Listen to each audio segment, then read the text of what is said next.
Bienvenidos mis apreciados hermanos a su canal Aprendiendo de Jesús y a esta sección que se titula El análisis del comentario bíblico adventista del séptimo día sobre nuestra lección de escuela sabática. Ya hemos llegado a la lección número 3, titulada Controversias. Les invitamos a que en este momento puedan compartir este audio video con todos sus contactos para que juntos podamos seguir aprendiendo de Jesús cada semana y cada día. Les agradecemos por sus comentarios, por sus inquietudes, sus preguntas, por sus pedidos de oración, porque nos ayuda a unirnos como hermanos en Cristo. Cada uno de nosotros tiene sus propósitos, sus pedidos, sus dificultades, y al unirnos en oración, podemos dejar nuestras cargas, tristezas, alegrías y luchas en los pies de nuestro Señor Jesús. Vamos a orar para comenzar. Padre Santo que estás en el cielo, gracias te damos, oh Dios, por tus bendiciones, porque nos cuidas y nos proteges. En este momento, oh Dios, nos ponemos en tus manos de amor al estudiar tu palabra. Ayúdanos a entender, a comprender y sobre todo a poner en práctica lo que hemos de apropiarnos para nuestra vida espiritual. En el nombre de Jesús. Amén. La Biblia es su propia expositora. Se ha de comparar un pasaje con otro. El alumno debe considerar la palabra como un todo y ver la relación de sus partes. Debe adquirir conocimiento de su gran tema central, el propósito original de Dios para el mundo, el origen de la gran controversia y de la obra de la redención. Debe comprender la naturaleza de los principios que contienden por la supremacía y debe aprender a seguir sus manifestaciones a través de los anales de la historia y la profecía, hasta la gran consumación. Debe ver cómo esa controversia entra en toda fase de la experiencia humana, cómo en todo acto de la vida el mismo revela uno u otro de los motivos antagónicos, y cómo, sea lo que quiera o no, está ahora mismo decidiendo de qué lado de la controversia será hallado. Cada parte de la Biblia ha sido dada por inspiración de Dios y es provechosa. El Antiguo Testamento, no menos que el Nuevo, debe recibir atención. Mientras estudiamos el Antiguo Testamento, hallaremos fuentes vivas que borbotean donde el lector negligente discierne solamente un desierto. El Antiguo Testamento derrama luz sobre el Nuevo y el Nuevo sobre el Antiguo. Cada uno es una revelación de la gloria de Dios en Jesús. Cristo, manifestado a las patriarcas, simbolizando en los servicios de los sacrificios, esbozado en la ley y revelado por los profetas, constituye las riquezas del Antiguo Testamento. Cristo en su vida, en su muerte y su resurrección, Cristo manifestado por el Espíritu Santo, es el tesoro del Nuevo. Tanto el Nuevo como el Antiguo Testamento presentan verdades que revelan continuamente nuevas profundidades de significado al que las busca fervorosamente. Cristo reprochó a sus discípulos por la lentitud de su comprensión. Después de su resurrección, mientras caminaba con dos de sus discípulos hacia Emaús, les abrió el entendimiento para que pudieran comprender las Escrituras, y les explicó el Antiguo Testamento de tal manera que percibieran en sus enseñanzas un significado que ni siquiera los mismos escritores habían visto. Las palabras de Cristo son el pan de vida. Al comer sus palabras, la comprensión de los discípulos fue avivada. Comprendieron mejor el valor de las enseñanzas del Salvador. El discernimiento de estas verdades los hizo pasar de la oscuridad del alba a la brillantez del mediodía. Lo mismo sucederá con nosotros al estudiar la palabra de Dios. La tarea de explicar la Biblia por sí misma es la obra que deberían realizar todos los que estén completamente conscientes de los tiempos en los que vivimos. Marcos capítulo 2 versículos del 1 al 3, según el comentario bíblico, nos dice: entró Jesús otra vez. El paralítico bajado por el techo, Marcos 2, 1 al 12. Es característico de Marcos utilizar la palabra griega palin, que significa otra vez, para referirse a los lugares que ha mencionado previamente o a circunstancias similares. A manera de contraste, Mateo generalmente usa Palin para introducir una nueva sección de su relato.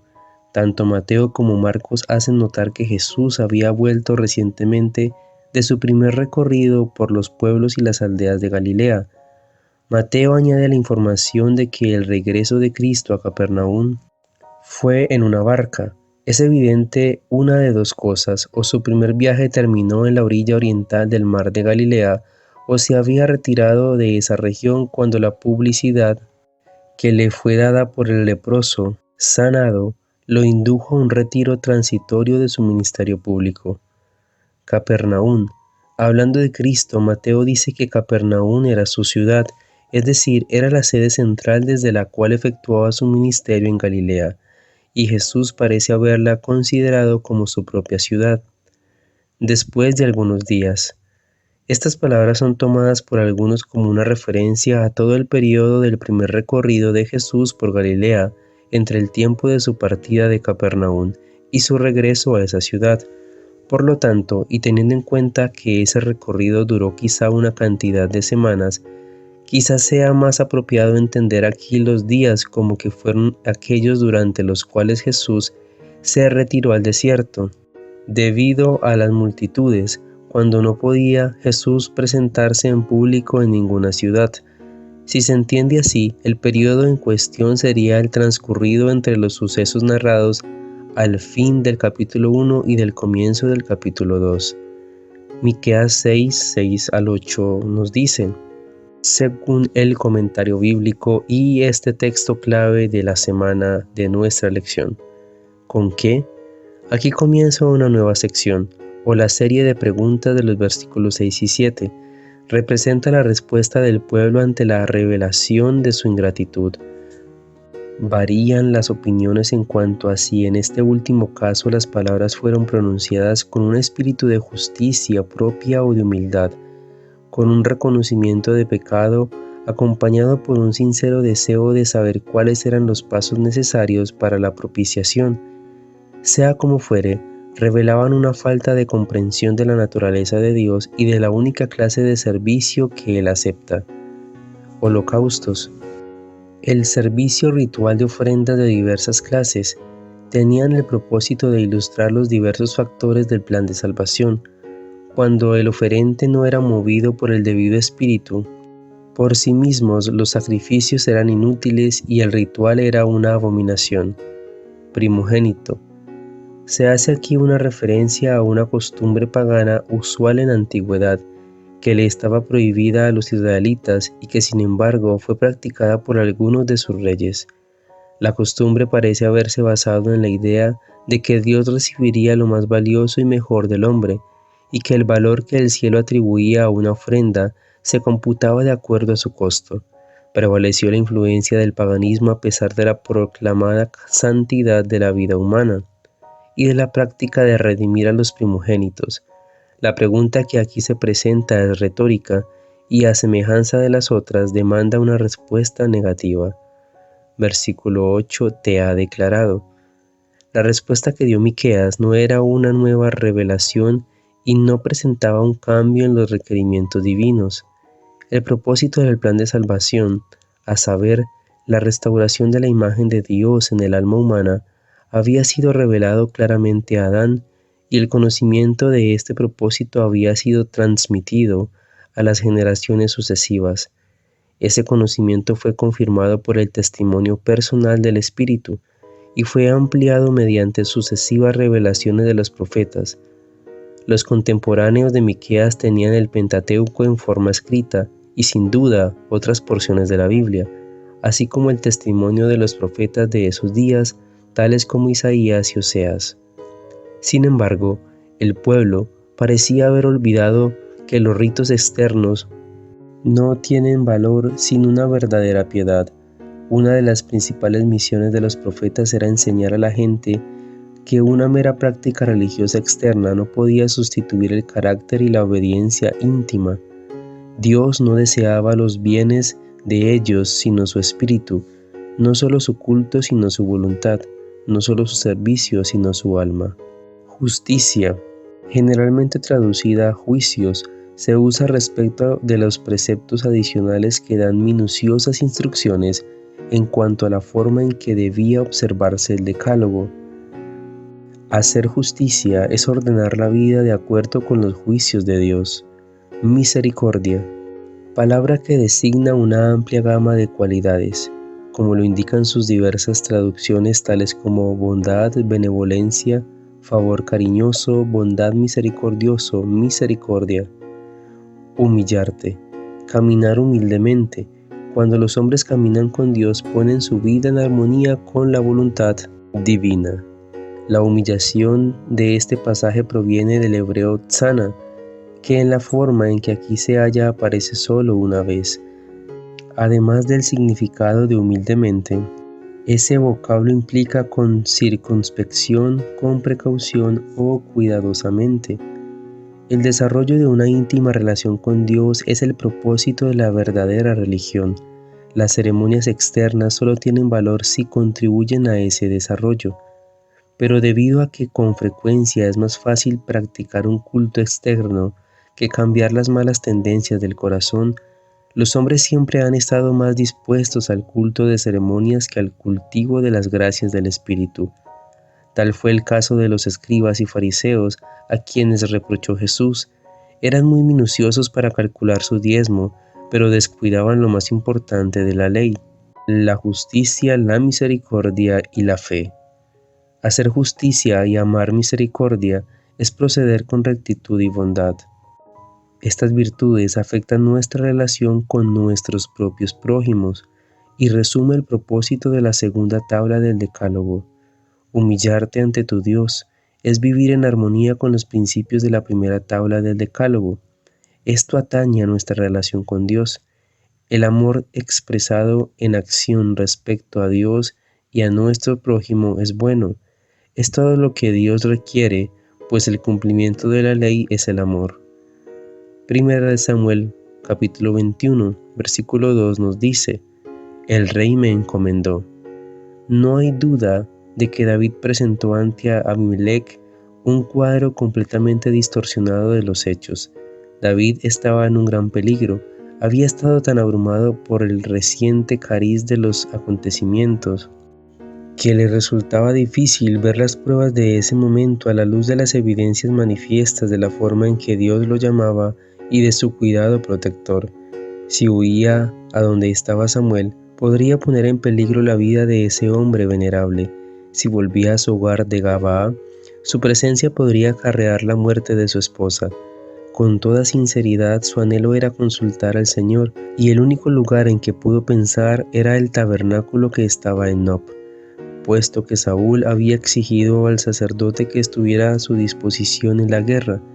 Es probable que David, como jefe de 1000, previamente se hubiera detenido en Nob en procura de ayuda antes que proseguir con sus correrías. Su problema consistía en hacer preguntas, sin dar a Abimelech un conocimiento verdadero de la situación. Que el sacerdote consultó por él a Jehová es evidente por el relato de Doc a Saúl y por el reconocimiento implícito de Ahimelech en cuanto a una completa ignorancia de dificultades entre Saúl y su yerno. La situación en Nob se complicó mucho para David debido a la presencia de Doeg. Parecía que todo estaba contra él, necesitaba ayuda y en el momento de la tentación le pareció que la única forma de conseguir ayuda y al mismo tiempo de proteger al sacerdote era hablar de tal manera que Ahimelech no supiera la razón de su llegada. Indudablemente David cometió una falta al recurrir al engaño. El hecho de que la Biblia aquí no condene la duplicidad de David no se debe tomar como una justificación del acto. Las Escrituras requieren estricta veracidad. Desde el punto de vista de las normas de los días de David, podría considerarse el disimulo como algo defendible. Se dice que entre la gente del cercano oriente era moneda corriente y todavía lo es en gran medida, creer que no era un crimen decir una mentira para salvar una vida. Los gabaonitas recurrieron a una estratagema tal, y sin embargo les fue perdonada la vida. Pero aunque Dios aceptaba a los hombres mancillados con las costumbres de esos días, Trataba de guiarlos a una norma más elevada. No los rechazaba ni los abandonaba por la práctica ocasional o quizá habitual de las costumbres de ese tiempo. El plan de Dios era efectuar finalmente una reforma en todos esos asuntos. Aunque David no podía aducir ignorancia por su acto, Dios no lo abandonó. Quizá hubiera sido mejor que él hubiese ido a Samuel, quien conocía bien todo el asunto.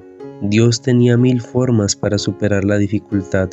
Si David le hubiese dicho la verdad a Abimelech, el sacerdote habría estado prevenido y habría podido escapar de la mano asesina del rey.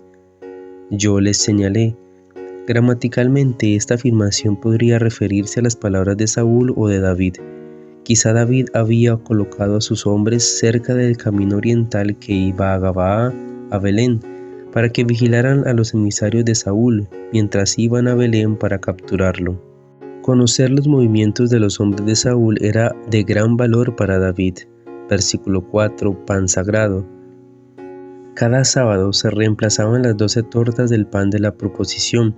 De acuerdo con las disposiciones levíticas, el pan viejo debía ser comido únicamente por los sacerdotes y tan solo en un lugar santo. 2 mujeres.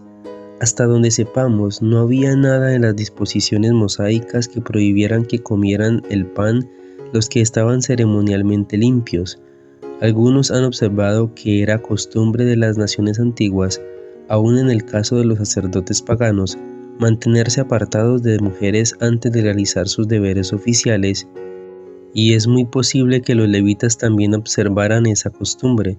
De acuerdo con la ley mosaica, ese tipo de relaciones hacía que una persona quedara ceremonialmente inmunda hasta la noche, quizá debido a la urgencia del asunto del rey, y porque David era el yerno y aparentemente el comisionado del rey.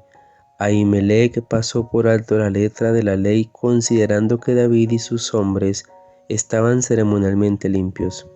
El pan de la proposición, literalmente pan de la presencia, simbolizaba a Cristo, el pan vivo. Todo el alimento del hombre, tanto espiritual como temporal, se recibe tan solo por la mediación de Cristo. Tanto el maná como el pan de la proposición daban testimonio de que no solo de pan vivirá el hombre, mas de todo lo que sale de la boca de Jehová vivirá el hombre. Desde el punto de vista físico, 5 hogazas significaban poco para David y sus hombres, pero si Abimelech consultó por él a Jehová y les dio también provisiones como testificó Doeg, tuvo más valor la visita del sacerdote. También es posible que si David pensó que el significado del pan que había conseguido, esto pudo haberle ayudado a darse cuenta nuevamente de la verdad que la presencia de Dios estaría con él donde quiera que fuera.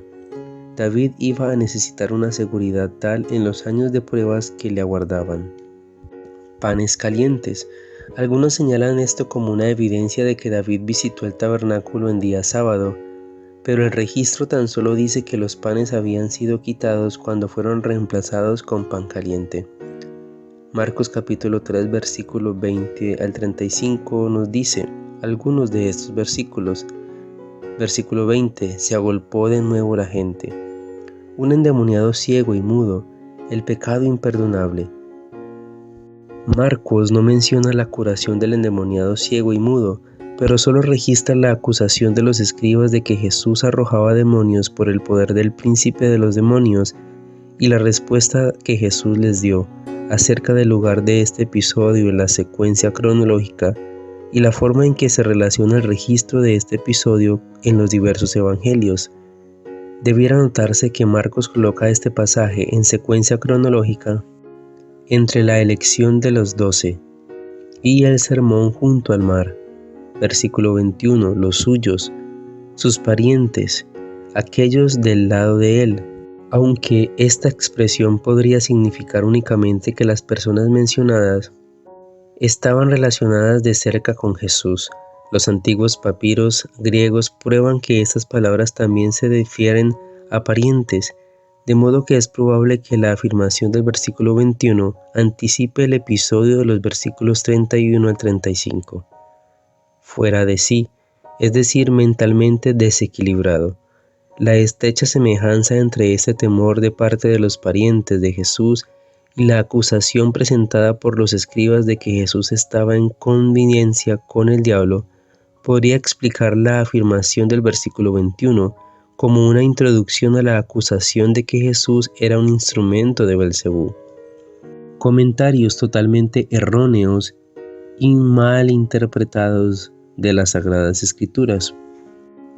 Ahora, ¿por qué se permitió que la gran controversia continuase a través de los siglos? ¿Por qué no se suprimió la existencia de Satanás al comienzo mismo de su rebelión? Para que el universo se convenciese de la justicia de Dios en su trato con el mal, para que el pecado recibiese condenación eterna. En el plan de salvación hay alturas y profundidades que la eternidad misma nunca podrá agotar, maravillas que los ángeles desearían penetrar con la mirada.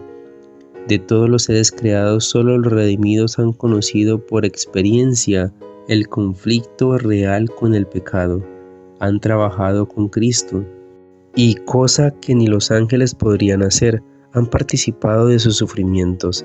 ¿No tendrán acaso un testimonio acerca de la ciencia de la redención, algo que sea de valor para los seres no caídos?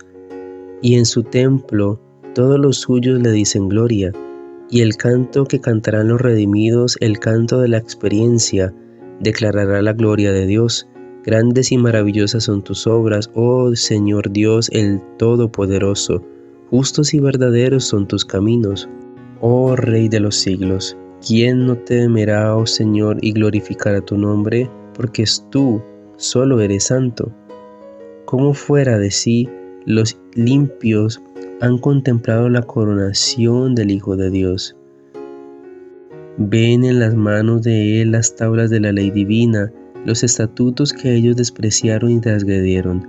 Todo cuestión de verdad y error en la controversia que tanto ha durado, ha quedado aclarada. Los resultados de la rebelión del apartamiento de los estatutos divinos han sido puestos en evidencia de todos los seres inteligentes creados. El desarrollo del gobierno de Satanás en contraste con el de Dios ha sido presentado a todo el universo. Satanás ha sido condenado por sus propias obras. La sabiduría de Dios, su justicia y su bondad quedan por completo reivindicadas. Queda también comprobado que todos sus actos en el gran conflicto fueron ejecutados de acuerdo con el bien eterno de su pueblo y el bien de todos los mundos que creó. Padre, te agradecemos por la oportunidad de aprender cada vez más de tu palabra. Nos ponemos en tus manos de amor, cada persona que ha escuchado este mensaje, cada petición expresada de corazón al cielo, para que sea contestada conforme a tu voluntad. En el nombre de Jesús. Amén.